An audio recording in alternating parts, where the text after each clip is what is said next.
Hello അസ്സലാമു അലൈക്കും. ഞാനെന്നാൽ മാങ്ങ കൊണ്ടുള്ള റെസിപ്പി ആയിട്ടാണ് വന്നിട്ടുള്ളത്. എങ്ങനെ ഉണ്ടാക്കണമെന്ന് നോക്കാം. പഴുത്ത നാടൻ മാങ്ങ പറയാം, ചെറിയ മാങ്ങ അല്ലേ, എരുമാങ്ങയൊക്കെ ഇടുന്ന മാങ്ങ, അതാണിത്. അത് നല്ലോണം പഴുത്തതാണ്. അത് നല്ലതുപോലെ കഴുകി വൃത്തിയാക്കി ഇതേപോലെ തൊലി ചീന്തിയെടുക്കുക. ചെത്തിയാലും മതി, ചീന്തിയാലും മതി. ഇതാവുമ്പോൾ പെട്ടെന്ന് കഴിയും. ഇനി അതൊരു കുക്കറിലേക്ക് ഇട്ട് കൊടുക്കുക. ഇനി അതിലേക്ക് 1/2 ടീസ്പൂൺ മുളക് പൊടി, 1/4 ടീസ്പൂൺ മഞ്ഞൾപ്പൊടി ഇട്ട് കൊടുക്കുക. കുറച്ച് ഉപ്പ് ഇട്ട് കൊടുക്കുക.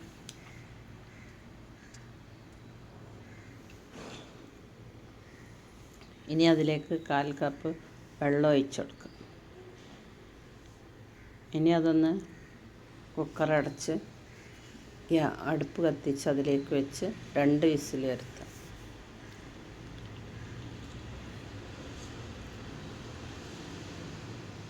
2 വിസിൽ വന്ന് ആവിയൊക്കെ പോയി തുറന്ന് നോക്കാം.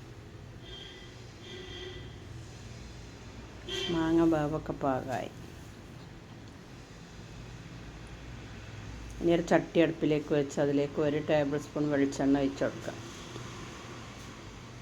ഇനി അതിലേക്ക് കുറച്ച് ഉലുവ ഇട്ട് കൊടുക്കാം. അത് പൊട്ടി ചെറുതായി കളർ മാറി വരുമ്പോൾ കുറച്ച് കറിവേപ്പില ഇട്ട് കൊടുക്കുക. എന്നിട്ട് വേവിച്ച് വെച്ച മാങ്ങ അതിലേക്ക് ഇട്ട് കൊടുക്കുക. ഇനി ഒരാണി ശർക്കര ഇട്ട് കൊടുക്കുക.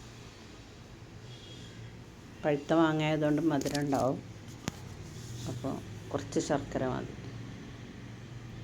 ഇനി അതൊന്ന് മിക്സ് ചെയ്ത് ആ ശർക്കര അലിയട്ടെ. ശർക്കര കലിഞ്ഞു പോയി.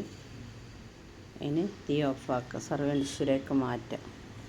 എല്ലാവരും എൻ്റെ ചാനൽ കാണുക, സബ്സ്ക്രൈബ് ചെയ്യുക, ബെല്ലൈക്കൺ അമർത്തുക, ലൈക്ക് ചെയ്യുക, കമൻറ്റ് ചെയ്യുക.